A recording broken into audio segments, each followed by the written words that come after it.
Every single line is an illustration. कसं काय जाणून घेऊयात आजच्या व्हिडिओमध्ये. नमस्कार टू ऑल द कलाकार, माझं नाव सिद्धी. स्वागत आहे तुमचं आपल्या लाडके चॅनलमध्ये, ज्याचं नाव आहे रेघोट्या.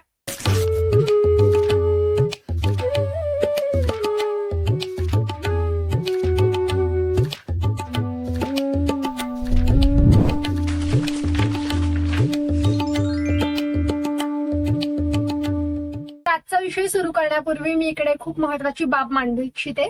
आपल्या चॅनलला रेघोट्या असं नाव देण्याचं सगळ्यात महत्वाचं कारण म्हणजे 10वी नंतर मी जेव्हा फाउंडेशन नावाचा कोर्स केला होता तेव्हा आम्हाला पहिली असाइनमेंट म्हणून अक्षरशः रेघोट्या काढायला सांगितलं होतं.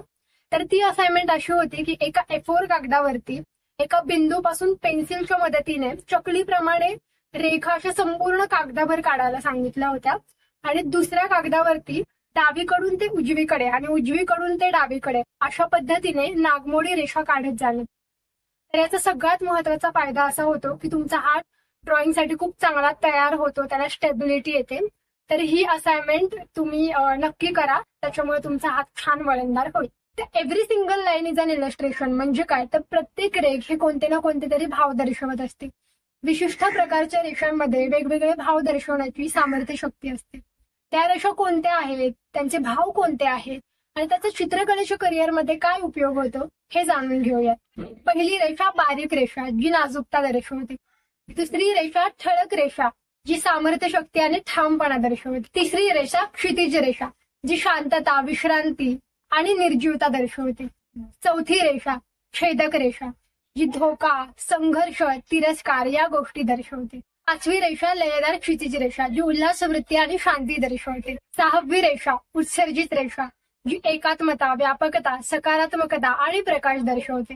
सातवी रेषा डौलदार रेषा, जी चैतन्य, तारुण्य आणि आनंद दर्शवते. आठवी रेषा गुरफटलेल्या रेषा, जी गुंतागुंत आणि गोंधळ दर्शवते. नववी रेषा तिरकी रेषा, जी हालचाल, गती आणि अस्थिरता दर्शवते. आणि आजची 10वी शेवटची रेषा ती म्हणजे वलयाकृती रेषा, जी प्रगती, वाढ आणि चैतन्य दर्शवते. तर या सगळ्या रेषांचा वापर आपण लहानपणी पण आपल्या चित्रामध्ये केलेला आहे. आपण लहानपणी जे निसर्ग चित्र काढायचो, ज्याच्यामध्ये डोंगर, नदी, झाडं, सूर्य, ते 4 आकड्यावाले पक्षी, त्याच्यानंतर सूर्याभोवतीची ती सगळी किरणं, हे चित्र प्रत्येकाने आयुष्यात एकदा तरी काढलं असावं. तर या चित्रामध्ये सुद्धा आपण त्या रेषांचा वापर केला आहे. म्हणजे उत्सर्जित रेषा म्हणून आपण सूर्याची किरणं काढलेली आहे. त्याच्यानंतर लयदार रेषा म्हणून आपण नदी, डोंगर अशा पद्धतीने वेगवेगळ्या प्रकारच्या रेषा आपण त्या चित्रामध्ये वापरलेल्या आहेत. त्याचप्रमाणे लयदार क्षितिज रेषांपासून आपण पाण्याच्या लाटा काढलेल्या आहेत. गुरफटलेल्या रेषांपासून आपण झाड काढलेलं आहे आणि बारीक रेषा, ठळक रेषा, तिरकी रेषा या सगळ्या रेषा वापरून आपण घर सुद्धा त्या चित्रामध्ये काढलेलं आहे. आता याचा चित्रकलेच्या करिअरमध्ये काय पद्धतीने वापर होतो, तर जेव्हा तुम्ही ऍज अ ग्राफिक डिझायनर म्हणून काम करता तेव्हा ही बेसिक इन्फॉर्मेशन असणं खूप जास्त गरजेचं आहे. कारण एखादा लोगो जर का कमीत कमी रेखांद्वारे आणि कमीत कमी रंगांद्वारे तयार केला गेलेला असेल तर तो खूप उत्कृष्ट दर्जाचा लोगो असा मानला जातो. जसे की नायकी कंपनी आहे, ऑडी आहे, ऍपल कंपनी आहे. त्याचे लोगो जर का तुम्ही पाहिले तर त्याच्यामध्ये कमीत कमी रेख आणि कमीत कमी रंगांद्वारे ते तयार केले गेलेले आहे.